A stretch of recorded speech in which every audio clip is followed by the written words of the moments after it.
I want to give thanks and appreciation to the Winter Park University Club and to Peggy Kramer in particular for her inquisitive mind and for indulging my humor when we have lunch.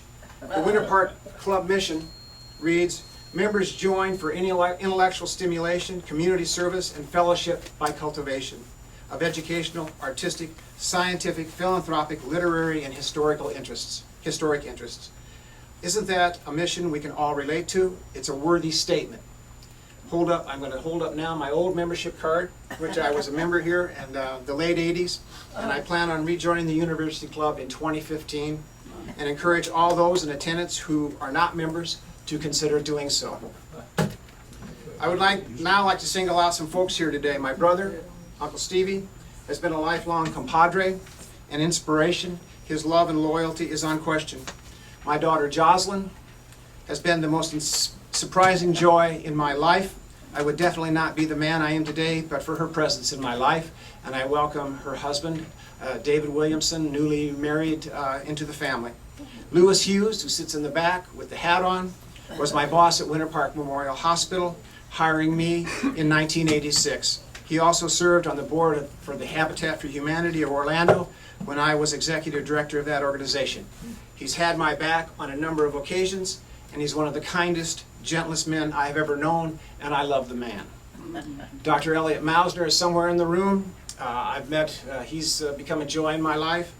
Jim Williamson is here. I've enjoyed his company and compadreness.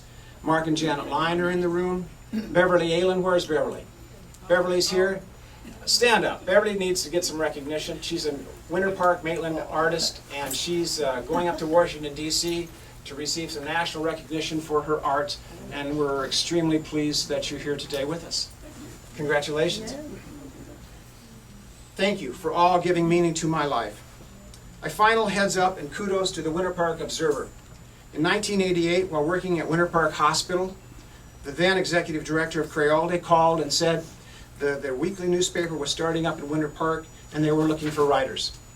I had written a few my words for the Orlando Sentinel and fancied myself as a columnist. And now, some 26 years and 1,300 columns later, I stand before you grateful to the Observer for allowing me to continue to grow as a human being. One of the unexpected benefits of writing for the Observer has been the number of fantastic people the paper has presented as an opportunity for me to meet as a result of the paper. The late and great John Fisher contacted me, and as a result, we lunched, just he and I, every Thursday for 17 years. We had a standing, well, the only way that we didn't meet is if we had to call one another, and it was so rare that we bowed out of that. It was a real addition to my life. No confirmation required, just show up. Just a marvelous mind was John Fisher. So too was I introduced to one of your members, Nancy Chambers. She called me out of the blue because she liked what I was writing and said, come on over to my place and have a talk. I'm reluctant to meet anyone that way, particularly at the time because I was receiving anonymous postcards to the Observer suggesting I would be just fine used as road fill on the interstate. It's too funny. I still have the postcard pinned up where I write. It keeps me humble. Nancy and I became good friends. She liked ideas, liked to gossip, and I liked to listen. We'd go to lunch, and I'd drive, and then she'd say, let's go to the old thrift shop on Canton. And I still have a bathrobe that I wear every day that she insisted I buy for $1.50. Nancy knew value, and I miss her wit. Dr. Elliot Mausner, I also met through the Observer when he reached out and said, you're saying what I think. We have become better than good friends. He is a big talent and a resource in so many ways. All in all, an absolutely good human being. Thank you to the Winter Park Observer for being such a catalyst for enriching my life. I've broken this presentation down into a number of sections. And the first section deals with why this question. What is the meaning of life? Peggy Kramer and I periodically have lunch. She's in the hospital. That's the reason she's not here today, having some tests done, and I'm disappointed that she's not here. I would like to sing her praises. If she were sing her praises, I'll do it elsewise. We laugh. Peggy, when we'd go to lunch a few months back, she said she had a speaking slot available in November, and would I like to speak? Sure was my response, and then she demurely asked what I would like to speak on, and chances are I didn't have the foggiest idea. I just agreed to speak. I view these opportunities as a challenge, because I used to give a lot of speeches all the time. I could probably sit here and roll out the Habitat for Humanity speech and give you 20 minutes on the efficacy and value of Habitat for Humanity, or I could even go back and give a pitch for Winter Park Memorial Hospital. But these speeches require that I spend some time thinking about the subject as well as researching what it is I want to say. Sure was my response, and I said I'd get back to you on the topic. Then I fired back, the meaning of life, and I quickly added in a word, the meaning of life in a word. I thought that was really clever, the meaning of life in a word. I did. I like to amuse myself, and language is often just that ticket for me. I knew I have to do some research on various aspects of this talk, but I would challenge myself and others to sum up the meaning of life in a word. Words, language, I will confess, have always been extremely important to me. I like the control, I do, that language, words provide, not just me, but all of humanity. One other person I want to introduce is sitting right up front, and he's Tom Schaefer. And he was married to my sister, who died, and he was an incredible artist. He's written books, and he was an absolute prince to my sister, and I want to single him out. Back to this. If a tree falls in a forest and no one is there, does it make a sound? I always thought that an absolutely, absurdly ridiculous and infantile observation uttered for its preposterous assignment of human importance. Yet, if we did not articulate through language, through word choice, none of this would exist, and we wouldn't be gathered here today. Language is what we humans do. It might be, arguably, be the most interesting thing we do, but that is grist for another day. So I fired myself up, humorously I might add, over the idea of defining the meaning of life in a word. I particularly liked the double entendre aspect of the statement, but mostly I like a challenge. I asked myself, is it even relevant? Is it even a relevant question? Is it the same as asking, does life have a purpose? Or what value is there to life? A story now follows. Some men are sitting around discussing the meaning of life. One turns and asks the others, if tomorrow all of your loved ones found themselves at a funeral, gathered around your casket, what would you want to hear them say? One starts off by saying, well, I hope they would say, I was a good father and husband. The next one says, I want them to say, I was not only successful, but a kind and generous man too. I want them to say, the last man, hey look, he's moving. Consider that story from Reddit jokes online as foreshadowing. An even more fundamental question is there any meaning to life?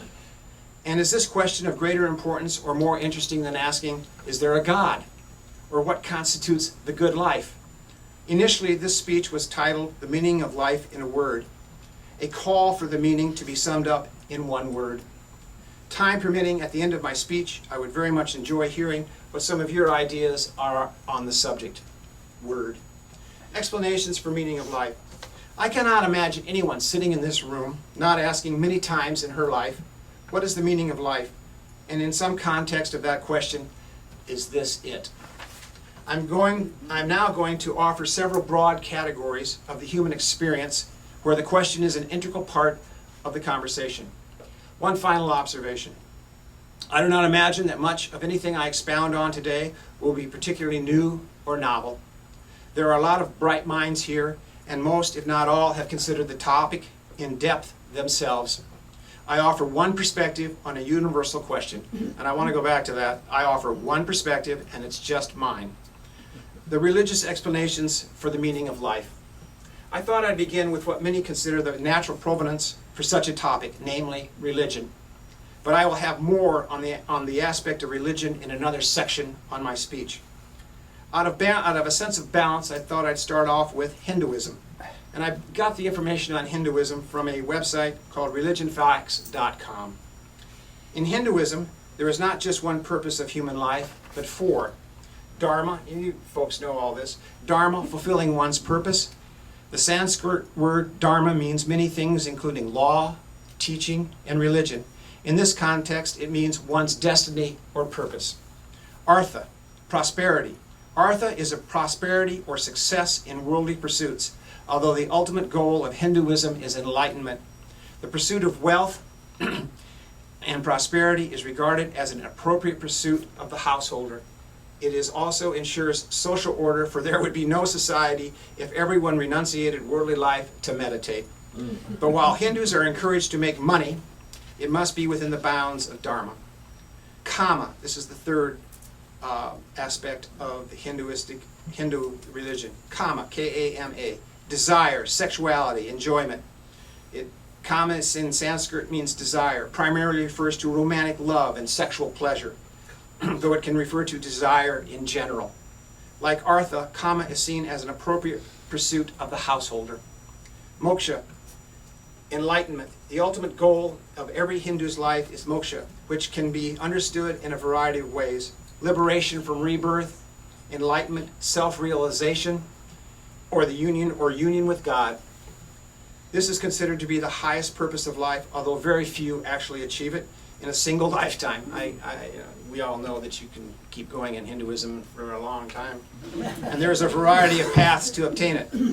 There's a lot in Hinduism that is attractive to me, if for no other reason that its tenets reflect much that is real in human life, the day-to-day grind as well as the aspirational aspects. Greeks. The Greeks. The Greeks are the perfect example that you do not need a huge population base in which to have an incredibly rich and diverse artistic and philosophical exploration of life, of what it means to be human. There were this is what's astounding to me. I mean, the times in recorded human history when humanity has gathered together and done something extraordinary in just unbelievable ways. And the Greek time, 500 to 350, 200 BC, is just a phenomenal time. You can go to Elizabethan England with the writers, you can go to the Renaissance, but if we were going to chalk up one of the high points of human history, the Greek experience informs everything we're doing here today. That is for damn sure. What's astounding is the population. There were maybe 250,000 people in Athens and surrounding Attica in 500 BC. 250,000 people produced, for a variety of reasons, this phenomenal body of philosophy and perspective on the human experience. The ancient Greeks thought that the purpose of all humans was to create happiness. The Greek word translated as happiness really translates to good spirit, Plato based his entire philosophical outlook upon man's search for a sense of well-being. This is from a letter from the wise geek. The following comes from a Robert Giuseppe, in his history of ancient Greece and the Hellenistic world. The characteristic Greek religion was a rather primitive affair, derived from animist beliefs and spirits of nature, elevated into a complex set of gods and goddesses who were seen as interfering in human life. Greek religion tended toward a human-centered, worldly approach. The limitations of Greek religion also left many literate and educated people dissatisfied. The religion provided stories about how the world came to be as it is, but scant basis for systematic inquiry into the nature of human society.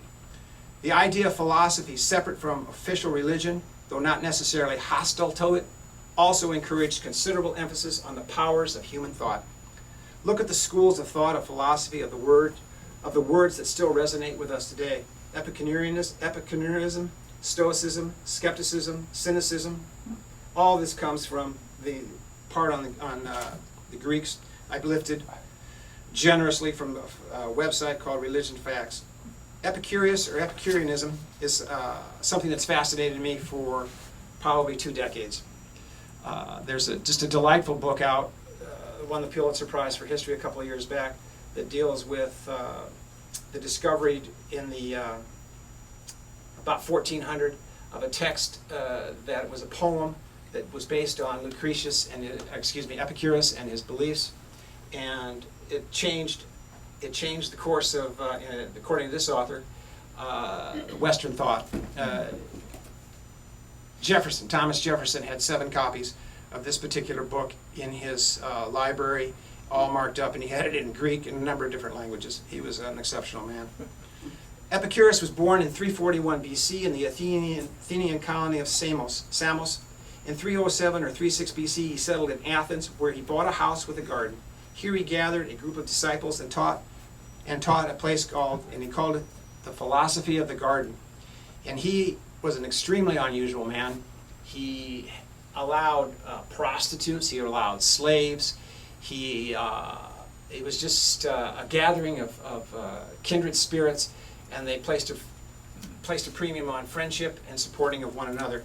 Epicureanism has a kind of a dilettante or specialized sort of thing that you live the high life, and that was not what Epicurus was about at all. He bread and wine and good fellowship would have sufficed just fine. It's been diluted as it's come to us.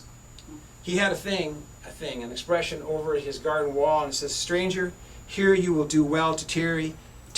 Here our highest good is pleasure." And not pleasure in the sense of, actually he downplayed the role of sex.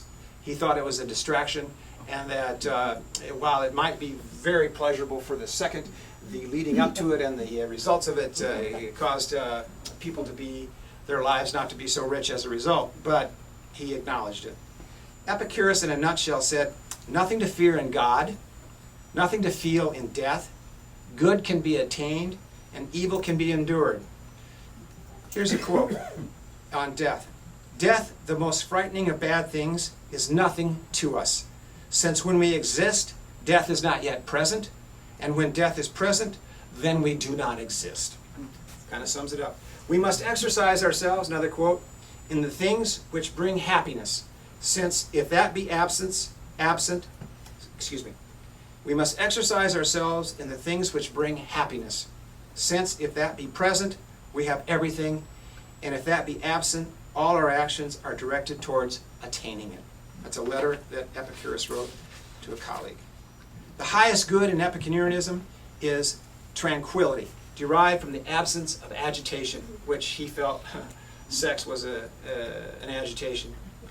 And the highest positive pleasure for society was a society of good friends. It shelters the fearful and gives the pleasure of companionship. He thus replaced the loss of the gods and civic life, because he was one that advocated that we have nothing so much to do with, say, the results of the last election. Might get some of us upset. He would say, "Fiddly-dee, we won't even think about that tomorrow." He thus placed the loss of the gods and civic life with the bonds that exist among friends. I cannot emphasize enough that this particular person and his perspective dealt with the pleasure to be gained, the happiness to be gained, the meaning of life is to be derived with your friends. Christian, from the website, this is from the website Christian Apologetics and Research Ministry. According to the Bible, our purpose, the reason we are here, is for the glory, God's glory. In other words, our purpose is to praise God, worship Him, to proclaim His greatness, and to accomplish His will. This is what glorifies Him. Therefore, in this we find that God has given us a reason for our existence, a meaning for our existence. We were created by Him according to His desire, and our lives are to be lived for Him to do, so that we might accomplish what He has set out for us to do. From gotquestions.org, question: what is the purpose of man according to the Bible? Answer: the Bible makes it abundantly clear that God created man and that He created him for His glory. See Isaiah 43:7. Therefore, the ultimate purpose of man according to the Bible is simply to glorify God. This is from existenceofgod.com. Christianity gives one answer to this question. The reason that we are here according to Christianity is that God created us to have a relationship with Him. This is why God created a universe fit for human life, and why He laid down guidelines for how to live our lives. According to Christianity, each one of us is created for communion with God. God wants to know us, to love us, and to rejoice with us. Now, I'm going to go to this book. Just came out last month, and I highly recommend that you consider reading it, purchasing it, and consuming it. It's a very short book. It's a very quick read. You can read it in a matter of hours. And it's The Meaning of Human Existence by Edward O. Wilson. And I would venture to say that many of you in here already know this man and have read his work. E.O. Wilson is an esteemed biologist and author of numerous books on the subject of nature and biology, and he sums up our existence this way. Human existence may be simpler than we thought. There is no predestination, no unfathomed mystery of life. We are self-made, independent, alone, and fragile, a biological species adapted to live in a biological world. Basically, if you read this book, he says, in essence, it took 600 million years of luck and evolution to get us into this room today discussing this question. He's described our beloved Earth this way. Let me offer a metaphor, he says. Earth relates, and I love this, if you want to get a size and a scope for what this esteemed biologist thinks how we relate to the universe. Let me offer a metaphor, he says. Earth relates to the universe as the second segment of the left antenna of an aphid sitting on a flower petal in a garden in Teaneck, New Jersey for a few hours this afternoon. I used to live in Teaneck. The aphid was probably there at the time. We are all genetic chimeras. This is Wilson speaking. At once saints and sinners, champions of the truth and hypocrites. Not because humanity has failed to reach some foreordained religious or ideological ideal, but because of the way our species originated across millions of years of biological evolution. The meaning of human existence lies, says Wilson, in the epic of the species begun in biological evolution and prehistory, passed into recorded history, and urgently now, day by day, faster and faster, into an indefinite future. According to Wilson, social intelligence, I love this aspect of this. Why are we gossips? Why do we like to just sit around and talk about human beings and what they're doing and how they relate to us? Well, Wilson says, social intelligence, enhanced by natural selection for social action, made us what we are today.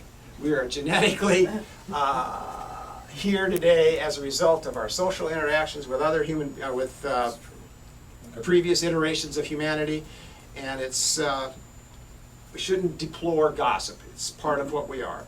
Stephen Hawking, I recommend his movie that just came out. If you want to see a kind of a sweet little love affair, that's about what it's about. Stephen Hawking has called humankind, quote, just an advanced breed of monkeys on a minor planet of a very average star.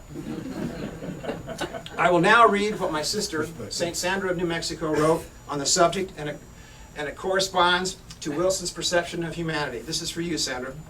Critty, that's my nickname in the family.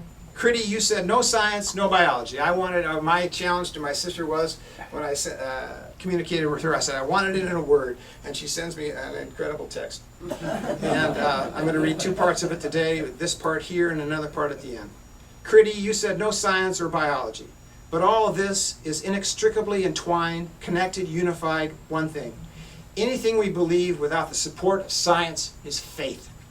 Anything that we believe without the support of science is faith. Here's what science says about the difference between life and not life. The difference between life and not life is a difference in degree of complexity, not substance. A difference of degree, not substance. When I look out at the world from my tiny center, I see from quantum vacuum up, as long as energy continues to pour into a system, asymmetry, disequilibrium, suns and galaxies, an unmistakable, unmissable tendency towards greater organization over time. So it is in my mind, and I have read a number of physicists, biologists, and chemists who have voiced the same notion, that given the right circumstance, a rich planet with water, etc., a lifetime of a few billion years for the system, life will emerge as a natural property of time, of space, time, matter, energy. So to close on biological explanation of life. Again, A.O. Wilson. Human existence may be simpler than we thought. There is no predestination, no unfathomed mystery of life. We are self-made, independent, alone, and fragile as a biological species adapted to live in a biological world. Context. is extremely important to me. Context, as I wrote to myself, is everything to me. When asking what is the meaning of life, I find myself placing the question within the context of the human experience or condition. I consider this relevant for a number of reasons. Would it be intellectually rigorous to ignore the history of our species when ferreting out the meaning of human life? What does it say about humanity, our meaning, when contemplating the horrors we have committed against one another? I could this very moment chronicle and describe one historical atrocity after another, probably do so for a number of days, but what would be the point other than to illustrate our abominable, our unrelenting history of violence, slaughter, and mayhem? Does any meaning of life by necessity have to take into consideration our species' history of violence? Perversely, to what degree should our history of violence be reflected in any definition of the meaning of life? Should it be? This begs the question, is any description of the meaning of life merely aspirational? In that it is wishful thinking, it is wishful regarding a definition, particularly in light of our ongoing history as a violent species. In America alone, we experience hundreds of years of slavery and Jim Crow. Too many black Americans today are still burdened by the injustices their ancestors experienced. That race is still an impediment to opportunity in America is denied only by those who are ignorant, callous, simplistic, blind, or racist. We, white Europeans, wiped out to near extinction the Native Americans of the New World. Those we didn't annihilate, we cordoned off to reservations where their descendants, many of them today, experience relentless poverty, crushing addictions, and violence. My observations regarding the African experience in America, or the tragic history of Native Americans, is not to make anyone feel guilty. It is to illustrate what humans are capable of, and what does that say about any meaning of life we may all share. Actually, as a history major, what happened to Native Americans is pretty much historic business as usual. When you had a higher technology culture bumping into a lower tech culture, time and time again, it's been annihilation and forced assimilation. Slavery has been such a common human experience that even our alleged sacred texts incorporate rules regarding its practice. Bible verses here, Leviticus 25:44-46, quote, "However you may purchase male or female slaves from among the foreigners who live among you. You may also purchase the children of such residents foreigners, including those who have been born in your land. You may treat them as your property, passing them on to your children as permanent inheritance. You may treat your slaves like this, but the people of Israel, your relatives, must never be treated this way." I only include that last segment because, and I'm not critical particularly of the Israelis, of the Jews any more than I am of the Romans or the Americans. It's just what we've done and the ways in which we've justified it. But the distinction is they were able to make a distinction between those that were part of the tribe and those that weren't. Lest there be any confusion as to the understanding and applicability of Leviticus 25:44, here's a quote from Jefferson Davis. Great man. Quote, "Slavery was established by decree of Almighty God. It is sanctioned in the Bible in both testaments from Genesis to Revelation. It has existed in all ages, has been found among the people of the highest civilization and in nations of the highest proficiency in the arts." I just think this quote says it all. It has existed in all ages, has been found among the people of highest civilization and in nations of the highest proficiency in the arts. What is the line from the Alanis Morissette song? Isn't it ironic? Or rather, isn't it tragic? So we traipse along through life trying to figure out the meaning of it all, and if we delve even superficially into our history, we are confronted with an undeniable human record of staggering systemic brutality. Should we take into account that the way we have universally acted from the historical get-go, should our abominable behavior have any bearing on our understanding of the meaning of life? I could go on with my examples of the nature of man by singling out, for example, the modern-day virtue of selfishness, lunacy of Ayn Rand's sophomoric rhetoric, the perfect code of behavior for those pubescent morons and their equally addled, equally simplistic adult counterparts. But I believe we'd quickly reach a consensus that they are far more laughable than tragic. What isn't at all laughable is what humanity is doing to Mother Earth. Not only do we have a history of rape among our species, but our callous behavior is raping that which bore us as well. Ignore, if you will, that our planet is warming and that human beings are the immediate cause of that process. Just consider what we've done to the habitat of the planet and to its rich diversity of life. Overpopulation is driving the clear-cutting of the nation's rainforests. Our oceans are acidifying and warming with the predictable deadly impact of the sea's coral. There is high probability that all the Earth's coral will be dead within the next generation. The ocean's resources, its life is being fished to extinction. We do this knowing we are responsible. We do this because there are so many of us, 7 billion and counting. We do this because we, humanity, are incapable of agreeing that we are a pox upon this planet and that we need to realign our priorities as a species so as to live sustainably with nature. I'm a pessimist when it comes to mankind's ability to do right by Mother Nature. Is our knowledge of human brutality, of our undeniable environmental desecration of Earth, relevant when considering a definition of the meaning of life? This leads to the problem with religion.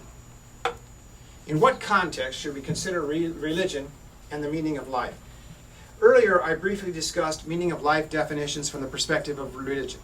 While we here in 21st century America easily dismiss the ancient Greek pantheon of gods as somehow more unbelievable than, say, contemporary Hinduism, both are suspect by most Americans proclaiming fealty to any of the countless expressions to Christianity. The biologist E.O. Wilson was pretty direct in his condemnation of religion and its incredibly adverse impact on the inherent tribalism of our species. E.O. Wilson, in a nutshell, says that we are genetically driven to think in clans and tribal units, and that our challenge is to transcend that which got us here in that respect.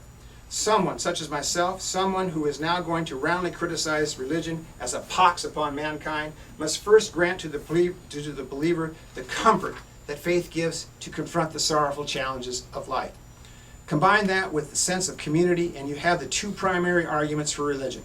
Could either of these experiences, comfort and community, have been achieved without the benefit of believing in a personal God?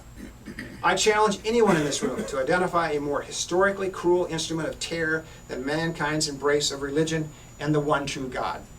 Of course, what you say is true, Chris, but my God, my religion could never be used to destroy whole civilizations, enslave millions, or marginalize and humiliate the unbeliever. Again, scientist E.O. Wilson has an answer for that question. Why is this the case, he argues, and this is the crux of it. What religion is as a tool. Religion is a tool. Because people, this is a quote, people have an ingrained in them genetically a tendency to believe stories that unite their group, define their group, and allow them to flourish within the power sphere of that group. And this is the simple, straightforward origin of religious faith. End of quote. I do not believe in a personal I do not believe in a personal deity that created mankind, one who knows my private thoughts, or one who awaits my entry into the afterlife, the postpartum party. I do not believe for a myriad of reasons, but over the decades I have distilled my lack of faith down to this essential argument, and it's an argument that is not going to be new, but I'm going to illustrate it with how I arrived. Well, I'll allude to that in a second. True story follows. Imagine a Vietnamese child asleep in her home in 1972. She is innocence personified, and because of her family history, she's never been exposed to Christianity per se, or the idea of being saved. She hears a roar and a flash of blinding light, and in a flash of blinding light, she and others are awash in a flame. In an instant, she is on fire. It is so painful, so horrific, as to be unimaginable. She finds herself screaming and running down the road, her skin melting from her arms like warm butter. We've all seen the photo.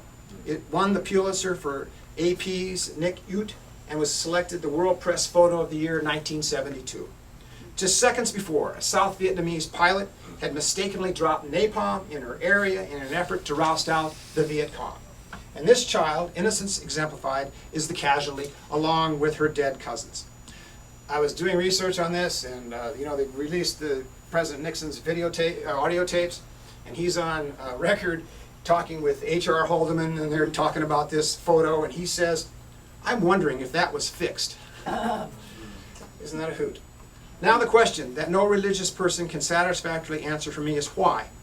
Why, if you were omnipotent, omniscient, God, if you know everything that ever was or ever will be, if you know when a leaf falls off a tree in any windstorm that has ever blown on any branch of any tree for as long as trees have been on earth, why would you not ever so slightly tweak your alleged grandest creation, man? Why not make him less violent against his own kind? Why not? Just a tweak, a nudge, a little more compassion, a little less quick to confrontation. Why? If as God you see that man will inevitably drop napalm on children, would you not reflect and say to yourself, hey, back to the drawing board, I can do better? The faithful offer two responses, both unsatisfactory for me. One is free will. I say, fine, this is great. I like free will. I do. I actually practice it at times, at least I think I do. The pilot dropping napalm, perhaps he was drafted and didn't have free will. But if you must, he had a choice to participate in that war or not. But the little sleeping child, the one not saved by Christian standards, the one burned beyond the imagination, did not have any opportunity to exercise free will, did she? None. The other explanation for God knowing that napalm is going to be dropped on children, knowing because he is omniscient, because he knows everything that ever was or will be, the explanation the faithful offer for this horror is, we cannot know the mind of God. It is a mystery. It's all a mystery. Here's a conundrum that you've all heard, and it goes like this. Is God willing to prevent evil but not able? Then he is not omnipotent. Is he able but not willing? Then he is malevolent. Is he both able and willing? Then whence cometh evil? Is he neither able nor willing? Then why call him God? I say as but one man, any God that knows the creature he has created will do abominable acts and doesn't tweak his design, is beyond inscrutable. He's a fabrication of men looking for explanations, quite simply, in all the wrong places. E.O. Wilson says, quote, faith is the one thing that makes otherwise good people do bad things. As such, any meaning of life definition, from my perspective, will have to come from a more responsible source. It must come from each of us individually.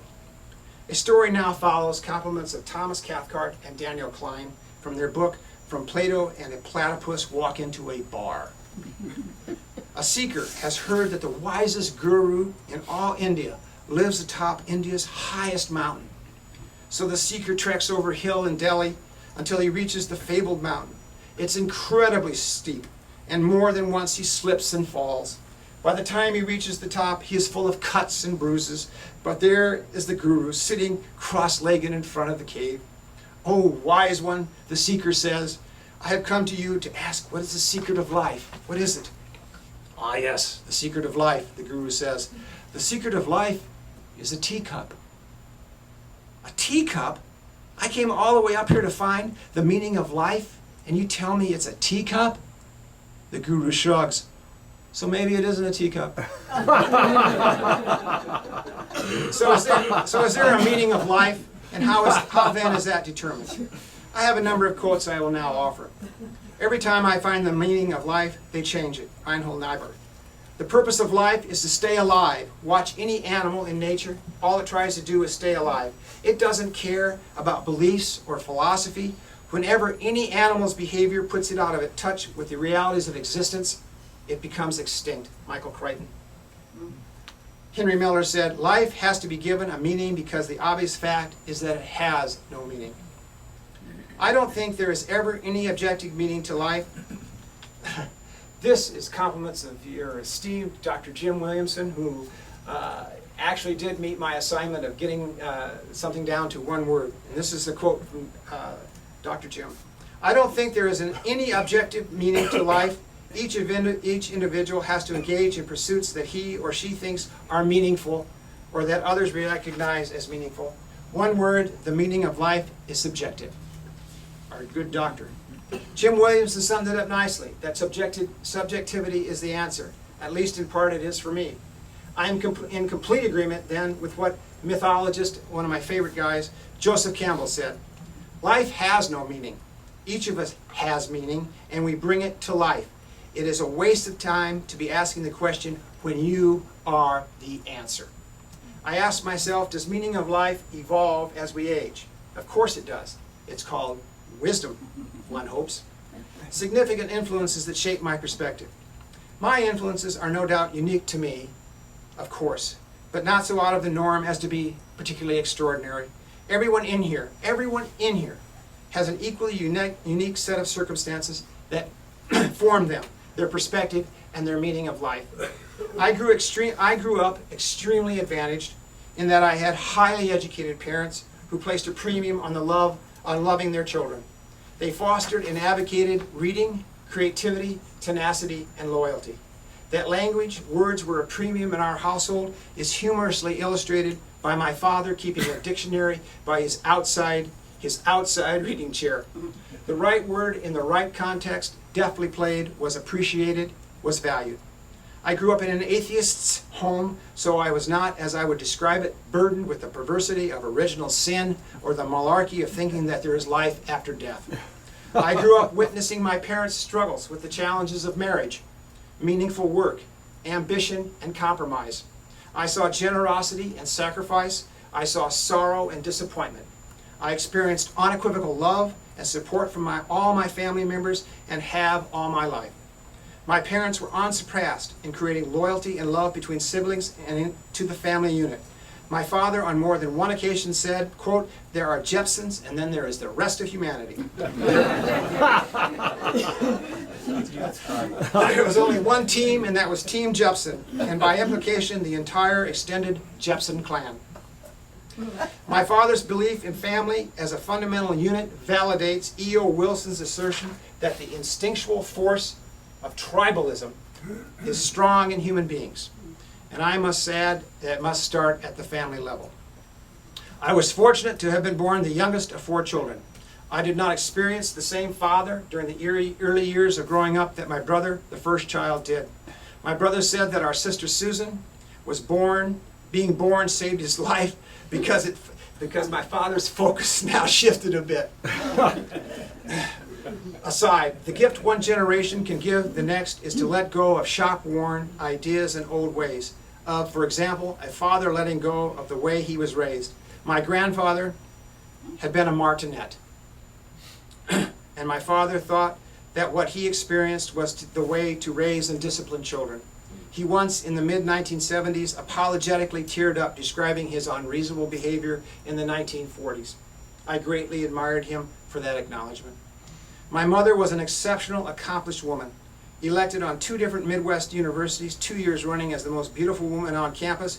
She had an incredible impact through competitive swimming on the girls and young women of my generation in my hometown of Sioux City, Iowa. She had drive, grit, tenacity. I delivered the Des Moines Register for 5 years, from the time I was 12 to 17. I would get up 6 days a week at 4:45, and I had to be back by about 10 minutes to 7 if I wanted breakfast. My mother fixed breakfast and dinner 6 days a week, my entire life. About 1959, she was working for $1.60 an hour at the local YWCA as the swimming instructor and coach of the team. She went in and asked the organization, could I have a raise to, I don't know, $2.20? And they said, no, you can't. She then turned around. She had 2 years of college at that point. She then turned around and said, oh, hell with this, and went to her grandmother, Edith, and said, I'm going back to college. And she went back to college. And all the time that I was getting up at 4:45, my mother had gotten up at 2:30 or 3 o'clock in the morning and was doing college work. And she went through and got her undergraduate degree, she got her master's degree, and she got her doctorate. And all that time, on most of that time, she was also carrying on a full-time job. When I went back to one of my reunions, and I had a number of girls come up to me at the reunion and say, your mother was such an inspiration to so many girls in our community as a result of her dynamism, her just who she was. She's just a phenomenal woman. And what each of her children independently observed, all 4 of us, She made each of us feel like we were the most special person in the world. I've said before, I'll say it again, there is no bigger gift in life than that of the good mother. None. To be born into a family that has a mother like my mother is, well, it's a gift. And Mary Bell was that in spades times 7. She was just a phenomenal, extraordinary woman. I miss both my parents. From the age of 4 to 18, I had one incredible friend by the name of Ronald Lawrence Jones. He's dead. I wish he wasn't, but he is. We were inseparable. He developed polio in the early 1950s and then was in Rochester, Minnesota for months at a time, several years running. He eventually recovered with a fused spine. His parents absolutely adored me because I never accepted Ron's physical status as an impediment for having fun. They were not so keen on the times we had to be picked up at the police station. I loved Ron Jones. He never said no to any idea I ever had, ever, that I can remember. He was game for anything. He was a voracious reader, extremely sensitive to the pain and suffering of others, and opened my eyes to Jack Kerouac and the blues music. He made me aware of the civil rights issues of the mid-1960s, of black injustice, when I, as an underexposed Iowa boy, I was completely indifferent to such matters. I miss him. We had maybe 50 black families in Sioux City, Iowa. The minority in my town were Indians. And nobody gave a hoot about either groups. 2 last significant influences in my early formative years. On April 6th, 1970, my daughter Jocelyn was born. I was barely 21 at the time. Quite candidly, her birth had the most maturing impact on my life as anything since.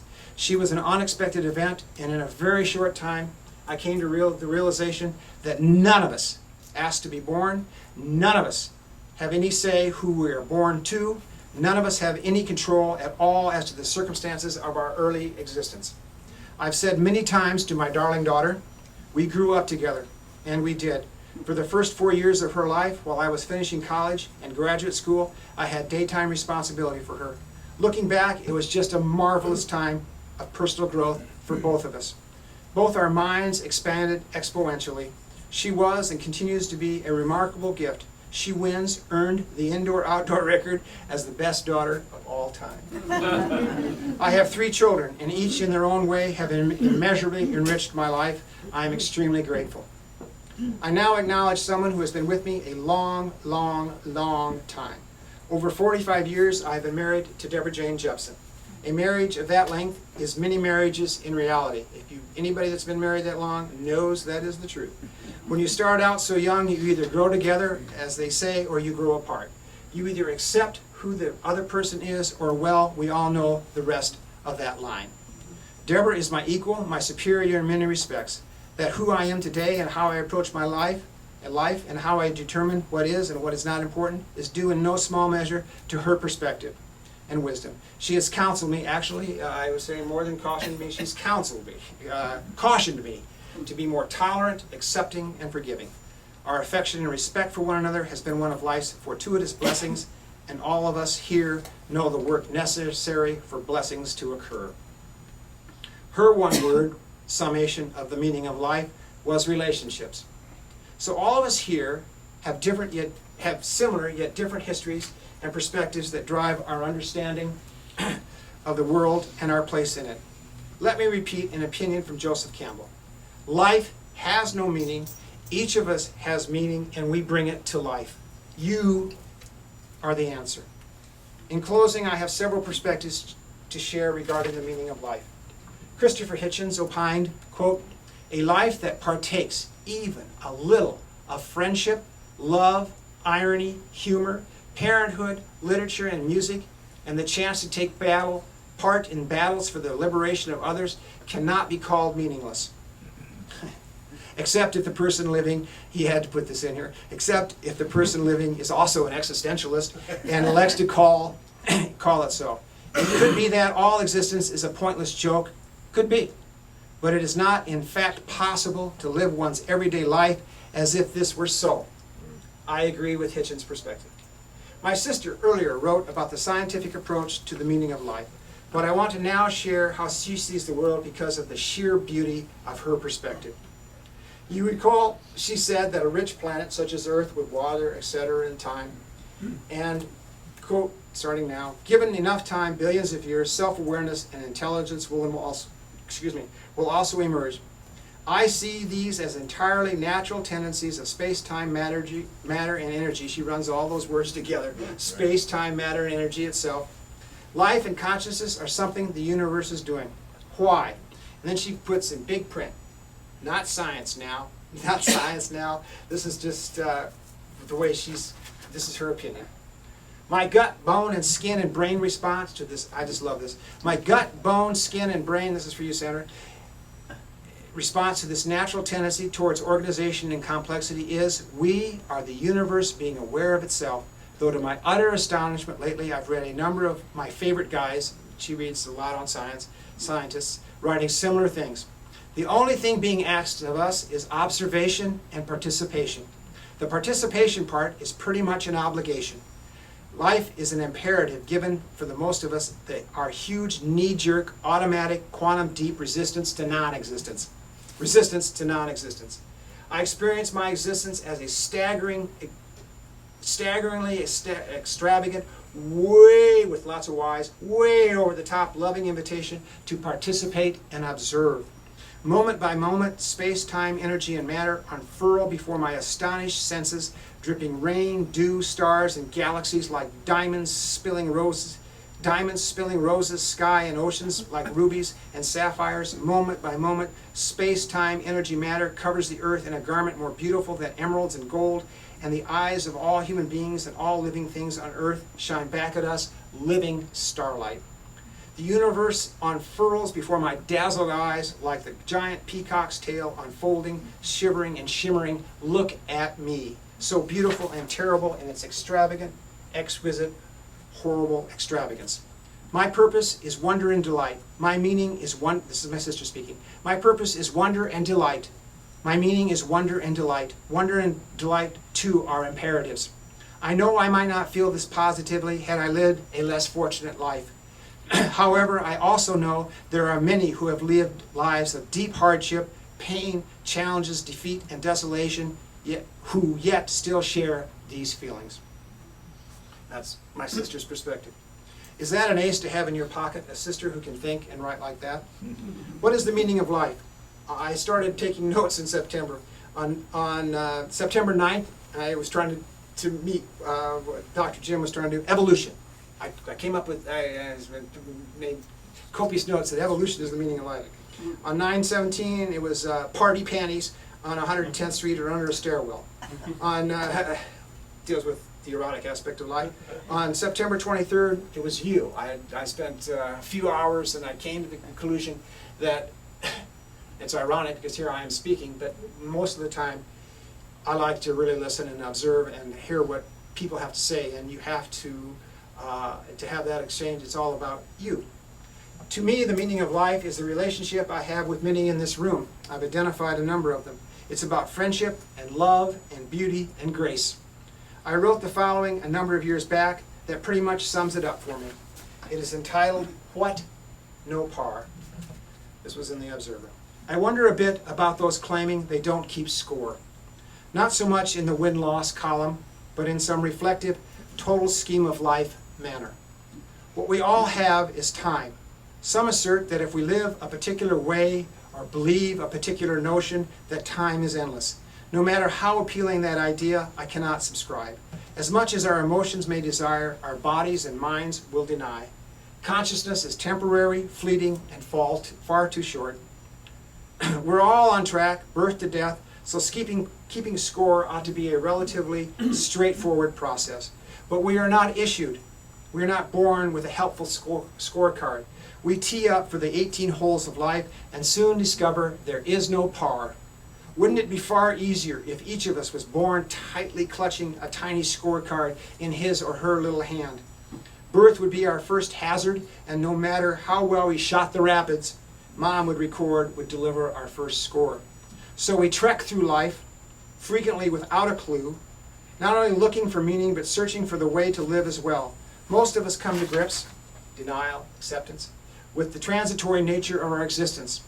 Absent, however, is the universal scorecard. Ralph Waldo Emerson's essay on compensation prompted this little treatise. Emerson is writing to a degree about scorekeeping. Reread Emerson's essays for a jolt of sanity.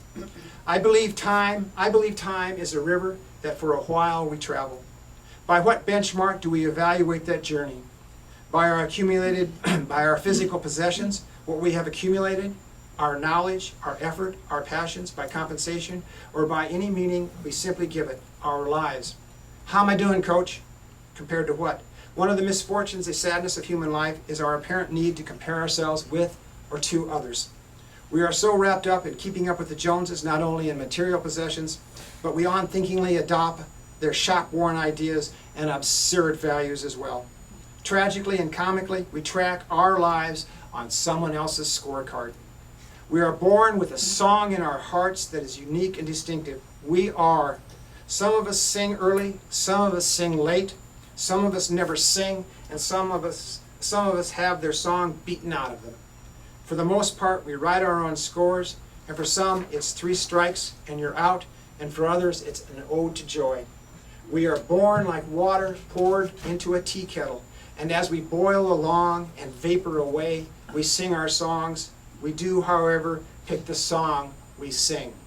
And that, my fellow choir members, is the most important score. That is the most important score of all to track.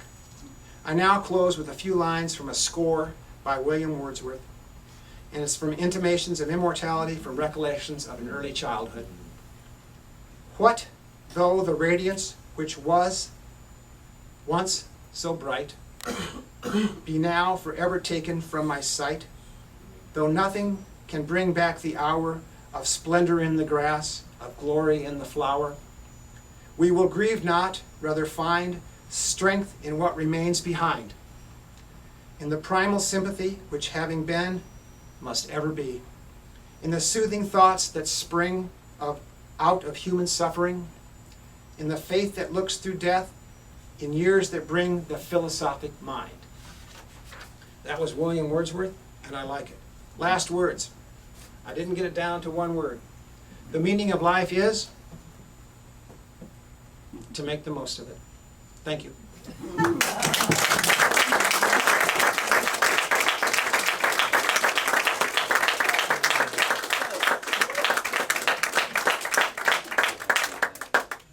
Has anybody got one word?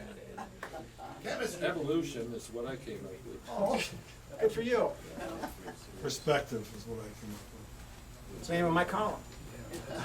Learning. That's good. Renewal. Attitude, who said that? Persistence. Tenacity, I like that. Contentment. What? Contentment. I like that as well. They're all good words. Anybody got any closing wisdom? Thank you so much for coming.